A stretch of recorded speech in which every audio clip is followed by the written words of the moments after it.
So he's a financial educator Ishan Goyal. दोस्तों बहुत दिनों के बाद एक वीडियो लेके आए हैं आप लोगों के लिए Q4 रिजल्ट्स। जैसे कि Q4 की रिजल्ट्स की सीरीज हम कंटिन्यू कर रहे थे। बहुत दिन से मैं एक फंडामेंटली स्ट्रॉन्ग कंपनी देख रहा था जो कि जिसके लिए मैं एक अच्छा Q4 रिजल्ट लाऊं। मुझे आज एक अच्छी कंपनी मिली है जो कि है भारती एयरटेल। भारती एयरटेल की अगर हम बात करेंगे बेसिकली ये एक टेलीकॉम सर्विसेज वाली कंपनी है जो कि एयरटेल आप लोग जानते ही हैं। यहाँ पर एक अच्छी कंपनी है, एक अच्छा कॉम्पिटिटर है इसके पास। यहाँ पर अगर हम चलते हैं भारती एयरटेल पे रिजल्ट्स पे, यहाँ पर मेरे पास समरी आ गई है रिजल्ट्स की। एंड मैं एक बार इसके आपको टिकर टिप पे भी लेके चलता हूँ। एंड उसके बाद हम फंडामेंटली एंड टेक्निकली इस शेयर को एनालिसिस करेंगे। एंड बेसिकली इसका चार्ट जो है वो एक बहुत ही अच्छा मुझे अपॉर्चुनिटी दिखा रहा है। वो भी मैं एक बार आपको बताना चाहता हूँ। चलिए वीडियो को स्टार्ट करते हैं। सबसे पहले यहाँ पे चलते हैं भारती एयरटेल के सबसे पहले Q4 रिजल्ट्स पे। Q4 का रिजल्ट जैसे कि मैं आपको बहुत बार बता चुका हूँ, Q4 मतलब Q4, और ये बहुत इंपॉर्टेंट टर्मिनोलॉजी है बिकॉज ये एक तरीके से आपका प्रॉपर पिछले फाइनेंशियल ईयर की जो ओवरऑल जो सबसे ज्यादा इम्पैक्ट, सबसे मेजर एंड सबसे ज्यादा इंपॉर्टेंट जो रिजल्ट होते हैं वो होते हैं Q4 के। बिकॉज इस टाइम पीक टाइम होता है, क्योंकि प्रेशर होता है हर कंपनी के ऊपर क्लोजिंग का। Q1, Q2, Q3 में तो क्लोजिंग का कोई प्रेशर है नहीं ना, लेकिन Q4 में आपका क्लोजिंग का प्रेशर होता है। कंपनीज इस टाइम साइकोलॉजिकली गलती कर देती हैं। तो ये अगर क्या कहते हैं अच्छा आता है, यहाँ पर हमारे को एक बढ़िया प्रॉफिट्स, एक बढ़िया मोमेंटम शेयर में देखने को मिल सकता है। भारतीय एयरटेल की बात करें, नेट प्रॉफिट 11,022 करोड़ का है वर्सेस सीएनबीसी पोल है 6,526 करोड़ रुपए का। मतलब सीएनबीसी जो कंपनी है उन्होंने पोल करा था 6,526 करोड़, लेकिन रिजल्ट आया है 11,022 करोड़ का, मतलब डबल एक्सपेक्टेशन से ज्यादा नंबर्स आए हैं। ये एक बहुत अच्छी बात है।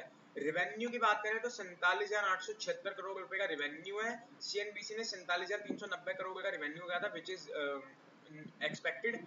एबिटा की बात करें तो 27,404 करोड़ है। सीबीएसई ने 26,430 करोड़ का करा था, which is almost close, but लेकिन 1000 करोड़ का लगभग फर्क है।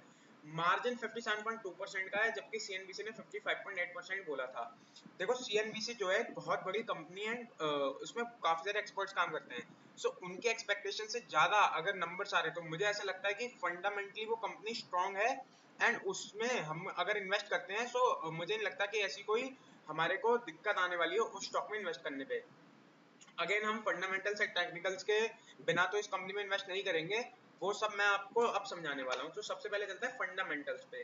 फंडामेंटल्स वाली वीडियो मैंने बना रखी है, लेकिन हम फिर से बना देंगे अगर आप चाहोगे तो। Comment down the topics on which you want the detail video.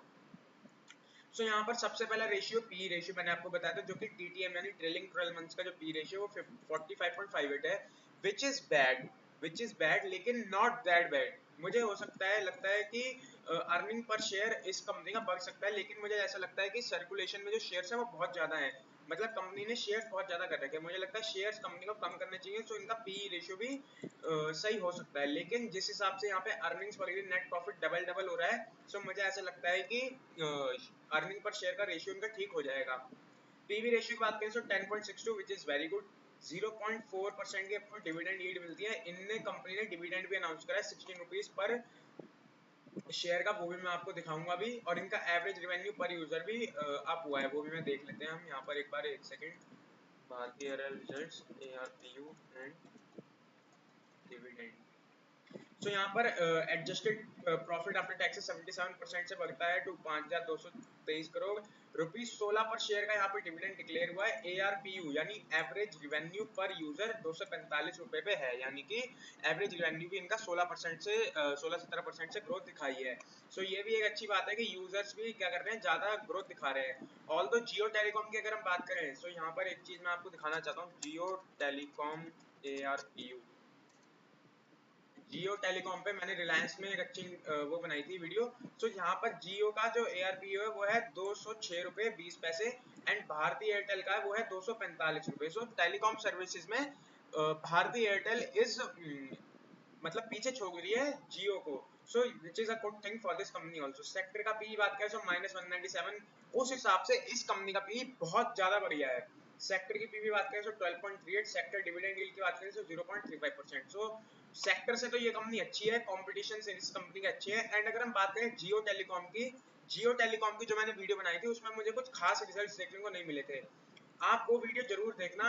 मैं बहुत यहाँ पर कंफर्मेशन के साथ कह रहा हूँ कि ये शेयर अच्छा है अपने पीयर कंपैरिजन से। वो आप वीडियो देखना इंक्यूबेशन टू ऑपरेशनलाइजेशन वाली। सो यहाँ पर बाकी सारी कंपनीज की अगर हम देखें तो महानगर ये सब बकवास कंपनी है, हमें खाली बढ़िया बढ़िया स्टॉक्स के से साथ डीलिंग करनी है। फिर अगर हम बात करते हैं थोड़ी सी इनकी balance sheet, cash flow, income का, देखो ये सब चीजें आपको समझनी पड़ेंगी। एंड आप समझना चाहते हो तो अगर आप समझ सकते हो। ओके, सो यहाँ पर 2021 से आते हैं। सो यहाँ पर नेट इनकम 15,083 करोड़ नेगेटिव में, फिर कंपनी को थोड़ा सा प्रॉफिट है 4,000 करोड़, 8,000 करोड़, 7,000 करोड़। एंड अभी आ गई 24,605 करोड़ रुपए में। सो विच इज गुड, मतलब कि कंपनी के प्रॉफिट्स अब स्टेबल हो चुके हैं, जो कि अच्छी बात है। ईपीएस की बात करें तो 7, 14, 12, 43 ट्रिलियन 12 मंथ का। So which is also good. Total revenue भी कंपनी का 1,22,000 crore, 1,40,000 crore, 1,54,000 crore and 1,76,000 crore trillion 12 months का, विच इज वेरी गुड। इनकी अब 3-4 सालों से कंपनी पॉजिटिव इम्पैक्ट दिखा रही है मार्केट के अंदर। सो हमें पिछले 5 सालों को देखना हो तो पिछले 5 सालों का डेटा पॉजिटिव है। अकॉर्डिंगली जो ये डेटा दिखा रहा है, अब ये नहीं पता ये झूठ भी हो सकता है, सच भी हो सकता है, लेकिन टिकर टेप यहाँ पर हम वेबसाइट यूज कर रहे हैं। सो ये अच्छी होती है वेबसाइट, बढ़िया होती है। फिर यहाँ बात करते हैं टोटल एसेट्स की, 3,44,000 करोड़, 3,61,000 करोड़, 4,44,000 करोड़, 4,42,000 करोड़। गुड है, एसेट्स बढ़ रहे हैं, पॉजिटिव ग्रोथ है, अच्छी बात है। लाइबिलिटीज की बात करें 2,63,000 crore, 2,69,000 crore, 3,38,000 crore, 3,36,000 crore, which is good. बढ़ रहे हैं लाइबिलिटीज भी, लेकिन लाइबिलिटीज के साथ साथ एसेट्स भी बढ़ रहे हैं। अगर लाइबिलिटीज बढ़ती है तो एसेट्स भी बढ़ते हैं, सीधा सीधा मतलब, और एसेट्स बढ़ेंगे तो लाइबिलिटीज भी बढ़ेंगी। जहां पर अगर हम कैश इनके टोटल वो निकाले ना कि एसेट्स माइनस लायबिलिटीज, इनका कैपिटल कितनी है, तो 4,44,000 माइनस 3,38,000, ऑलमोस्ट 1,06,000 करोड़ की यहाँ पर कैपिटल हमारे को देखने को मिल रही है। सो 1,06,000 करोड़ जो कंपनी है वो सरप्लस में है। सो अच्छी बात है। लायबिलिटीज में भी ग्रोथ है लेकिन एसेट्स में भी ग्रोथ है। सो वो आपका कट ऑफ हो जा रहा है, मतलब 1,06,000 करोड़ है तो वो year on year 1,06,000 crore appreciate होता जा रहा है। ओके, सो यहाँ पर सेक्टर्स की अगर हम बात करेंगे पीयर कंपैरिजन, भारतीय एयरटेल लिमिटेड 150 रुपये, भारतीय हेक्साकॉम 174, वोडाफोन आइडिया माइनस में है, इनके सब माइनस में है। तो सेक्टर के पी के अकॉर्डिंग इस कंपनी का पी, भारतीय एयरटेल का पी जो ट्रिलियन 12 मंथ्स का है वो 45.9 करके कुछ है, तो वो अच्छी बात है, इसमें कोई इतनी खास बात नहीं है।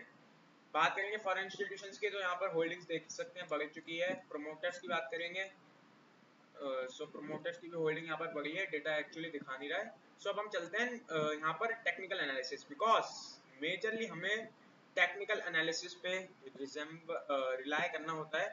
फंडामेंटल एनालिसिस वो लोग करें जो लॉन्ग टर्म वाले हैं, हम तो स्कैल्पिंग मोड वाले हैं, कॉल ऑप्शन लेके स्क्वायर ऑफ कर देते हैं पोजीशंस को। सबसे पहले यहाँ पे देखते हैं भारी गिरावट भारतीय एयरटेल में। अगर आप देखते हैं यहाँ पर 1883 से आज में 4% डाउन है शेयर। क्यों डाउन है, क्या डाउन है, उसके रीजन हमें नहीं पता। देखिए निफ्टी आज 1% क्रैश होती है। अगर हम देखेंगे आज से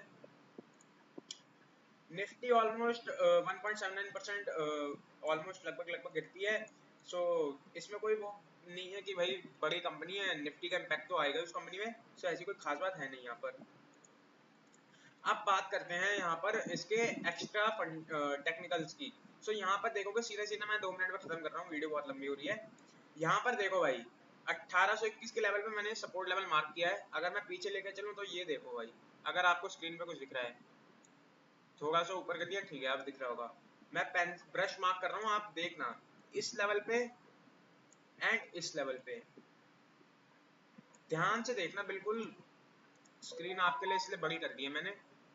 इस लेवल पे देख रहे हो, जब कंपनी का डाउनफॉल था, कंपनी को लॉस हुई, ये वो वाली चीज है जहाँ पे आपके एसेट्स खराब हो गए थे, जहाँ पे इनकम इनकी नेगेटिव में चल रही थी। ये देखो, ये नेट इनकम यहाँ पे 15,000 करोड़ का नुकसान, उससे पहले 32,000 करोड़ का नुकसान। सो ये वो वाला यहाँ पर आपका कह सकते हो वो वाला फंडामेंटल्स है, मतलब वही उसी तरीके का इम्पैक्ट है यहाँ पर। सो यहाँ पर सपोर्ट रीटेस्ट इस लेवल से मेजरली कितनी बार प्राइस ने 2 बार टेस्ट करा है। एंड रैली देखो भाई, हमें तो 1-2% के भूखे हैं, इसने 5.5% की रैली दिखाई है, सिंपल सी बात है, 5.5% की रैली दिखाई है एक सपोर्ट से। दोबारा टेस्ट करने आया 5% की रैली, अब तीसरी बार टेस्ट करने आ रहा है। अब तीसरी बार टेस्ट करना है इसका मतलब ये नहीं कि रैली दिखाएगा, लेकिन सिंपल सा मेरा कहना ये है कि Q4 का रिजल्ट इतना बढ़िया आया है, कंपनी पीयर कंपैरिजन से बहुत अच्छी है भाई, अंबानी की कंपनी से भी तगड़ी कंपनी है भारतीय एयरटेल। सो मुझे ऐसा लगता है इस लेवल पे ये सपोर्ट लेके फिर से ऊपर जा सकती है। ऑल्दो निफ्टी की अगर हम बात करें, सो निफ्टी भी आप यहाँ पे देखिए, ये लेवल जो है जहां से निफ्टी गैप अप खुला था एंड जहां से गैप अप खुलने के बाद निफ्टी इस लेवल से ऑलमोस्ट 2% ऊपर गया था। मुझे लगता है कि कल निफ्टी इसी प्राइस को रिटेस्ट करने के बाद ऊपर जाएगी। चलिए अब हम चलते हैं इसके वीकली टाइम फ्रेम पे एंड एक सेकंड के अंदर फिबोनाची लगा के हम देखते हैं कि प्राइस क्या बता रहा है। 2024 से हम लेंगे क्योंकि एक साल पुराना डेटा सही रहता है। ये लिया स्विंग हाई, ये लिया स्विंग लो। सो यहाँ पर देखो आप, अभी करंटली प्राइस है आपका 1802 पे, 1801 पे, ठीक है, एक सेकंड, 1871 पे सॉरी, हाई इसका 1662 पे इसका सपोर्ट है। अभी मुझे लगता है कि कंपनी इस फिबोनाची वाले लेवल को क्रॉस कर सकती है। वहीं निफ्टी में अगर हम जाते हैं वीकली टाइम फ्रेम पे, अगर निफ्टी मुझे लगता है क्रॉस करेगी, सो इसके हाई चांसेस है कि ये एक बार तो क्रॉस कर ही देगा। यहाँ पे जाएंगे हम फिबोनाची में एंड यहाँ पे 2024 से तो इसने नीचे ही निकाला है, तो नीचे से ऊपर डालेंगे एंड यहाँ पर सपोर्ट देखेंगे आप 0.5 लेवल का। मुझे यहाँ पर सपोर्ट, एक सेकेंड, ओके, सो 0.5 का लेवल ये है एंड आप देखेंगे सो 0.5 के लेवल पे ये एक्वायर करने आ रहा है, 0.5 के लेवल पे एक्वायर करने आ रहा है सपोर्ट को। एक्चुअली में रेजिस्टेंस 0.618 पे खा रहा है, सो 0.5 से एंड 0.5 से 0.618 पे खाएगा, सो ऑलमोस्ट 300-400% की मोमेंटम है। अगर मार्केट 2% और गैप डाउन होती है तो फिर 0.5 का सपोर्ट लेके ये और ऊपर भाग जाएगी। अगर इस लेवल को ब्रेक करके ये 0.618 पे सपोर्ट लेती है देन ये 25 या 200 तक जा सकती है। सो बेसिकली अगर मैं बात करूं कल की, जो कल भारतीय एयरटेल गैप अप खुल सकता है, लेकिन वही बात है कि गैप अप खुलने के बाद हमें तुरंत ट्रेड नहीं लेना है, हमें वेट करना है अपने स्कैल्पिंग मोड का। हमारे को एक अच्छा सेटअप जब मिलेगा हम तभी ट्रेड लेंगे। सो ये थी आज की वीडियो। मैंने आपको एवरेज रेवेन्यू पर यूजर के बारे में बताया, भारतीय एयरटेल का आपको बताया फंडामेंटल्स, टेक्निकल्स।